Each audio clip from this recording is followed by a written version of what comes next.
They crushed my family's 150-year-old dam. 6 words, but even now they make my throat tighten every time I walk out back and see what's left, just a scar where there used to be stones stacked by my great-great-grandfather, a wall that held back more than water. That dam guarded our whole valley, outlasted floods, wildfires, recessions, and 100 town council elections until the day the Willowbrook Heights HOA decided my family's legacy was in the way of their so-called progress. They didn't warn me, didn't bother with court orders. No, they just sent a demolition crew and figured an old man wouldn't put up a fight. Let me tell you that arrogance cost them more than they could ever imagine. I still remember that first morning waking to a silence that felt wrong. No hum of water, no turbine in the basement, just this awful stillness and the cold taste of panic. My boots crunched through wet gravel where the dam used to stand. I could barely process what I was seeing, 150 years of sweat and grit wiped out in a single afternoon. And it wasn't just nostalgia, those stones powered 40% of this valley. My great-great-grandfather wasn't just some mountain eccentric. He built a microgrid before folks even had the word for it. 4 generations of Blackwoods kept those hydro turbines running, feeding electricity and heat, running the fiber lines, even pressurizing gas for the newer homes up on the ridge. The whole valley ticked along quietly. Nobody ever complained until Victoria Sterling, our new HOA president, started sniffing around. Just 3 days before, I was sitting in the Willowbrook Community Center watching Victoria Perfect in her powder blue blazer parade around blueprints for a smart utility network. She made it sound like she was saving the valley from the dark ages while half the room clapped along. I stood up with the old surveyor's maps, my great-grandfather's handwriting still on the edges, Colorado territory seals from 1873, everything legal and proper. Victoria just waved it all away.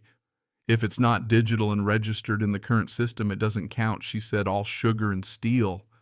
And behind her, 60% of the neighbors had already signed her petition to modernize. The next morning, I went down to check on the dam like I had every day for 15 years since retiring as a hydro engineer. What I found, contractors, a backhoe, and sledgehammers. They handed me a piece of HOA letterhead that said I was blocking community development with unlicensed structures. No environmental study, no preservation review, just Victoria's signature at the bottom, and a look in their eyes that said they expected me to cry and walk away.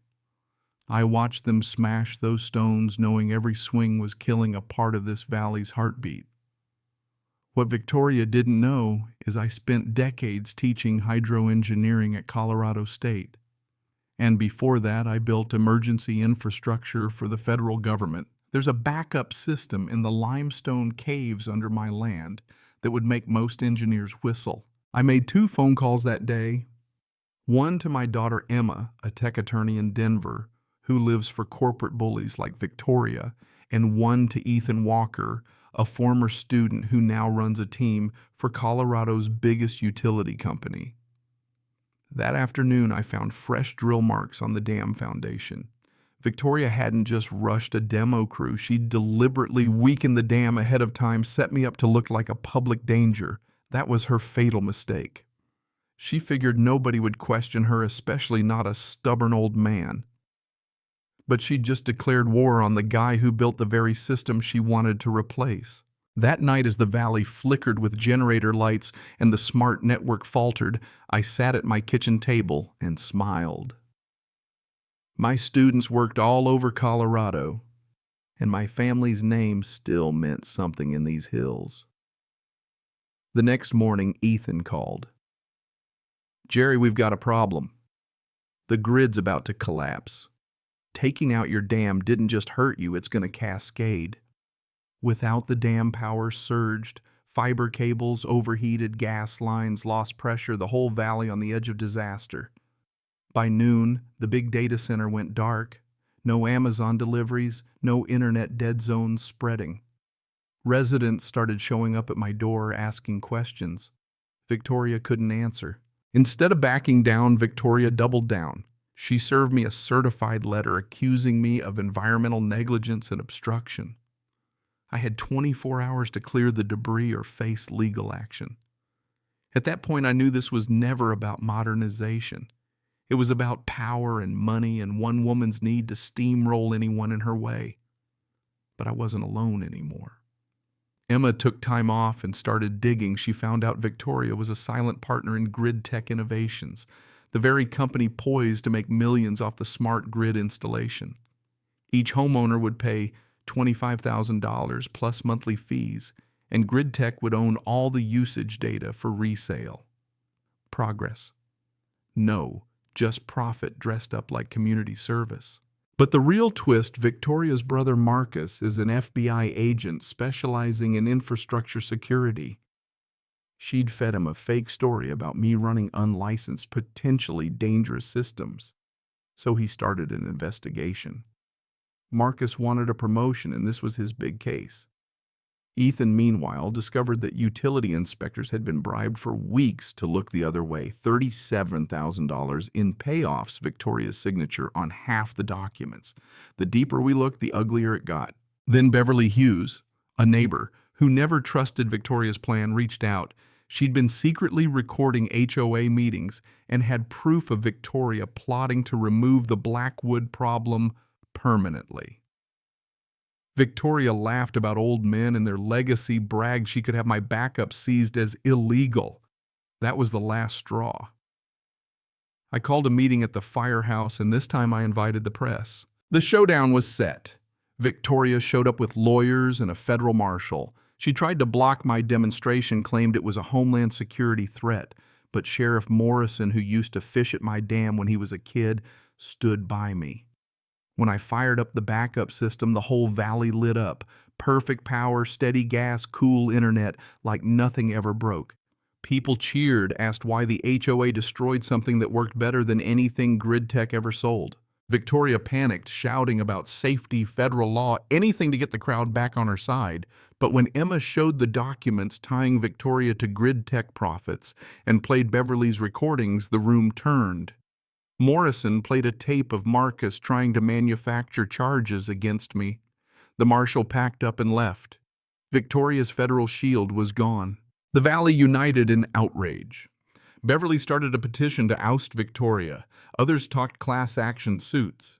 That night, Victoria pushed Marcus to get desperate. He showed up with a full FBI tactical team and arrested me for domestic terrorism through unlicensed infrastructure. Wild right. But Emma's legal team was ready. They dug up the original charter signed by Colorado Territory in 1873, giving the Blackwoods perpetual rights to operate utilities in a 10-mile radius. Turns out I was the legitimate utility operator. Victoria's project was illegal from day one. At my detention hearing, Emma exposed Marcus's conflict of interest and Victoria's bribery. News crews swarmed, neighbors rallied for my release. Then Marcus, cornered by internal affairs, flipped. He admitted everything: the bribes, the career ambitions, the manufactured threat. The judge threw out every charge, ordered an investigation into Victoria, and issued an injunction protecting heritage utilities statewide. Victoria was arrested for fraud, bribery, conspiracy. Grid Tech collapsed. The HOA was dissolved. Beverly got elected as the first president of the new community board, and we started rebuilding dam and all. 6 months later, the Blackwood Heritage Dam opened to the public, part museum, part symbol, part working microgrid. Tourists came from all over. The valley's economy boomed, and other communities called to ask how to break free from corporate utilities. Victoria writes from prison, now offering advice on backup systems, trying to make amends. Her brother Marcus is a security consultant helping rural towns protect themselves from the kind of mess he helped create. And Emma runs a law practice defending family utilities up and down the Rockies. Sometimes I think about what my great-great-grandfather would say standing here by the rebuilt dam, seeing the water flow again. Maybe he'd just nod and say, "Don't let them take what matters." And you know what? That's the lesson. Sometimes all it takes is one stubborn family, a few good neighbors, and the courage to say no. So tell me, who really owns the future? The people who build it, or the ones who think they can buy it? I'd love to hear your thoughts, your stories. Drop a comment. Where do you stand when it comes to community versus corporate control? Have you ever fought back and won? Let's keep this conversation going because justice around here is just getting started.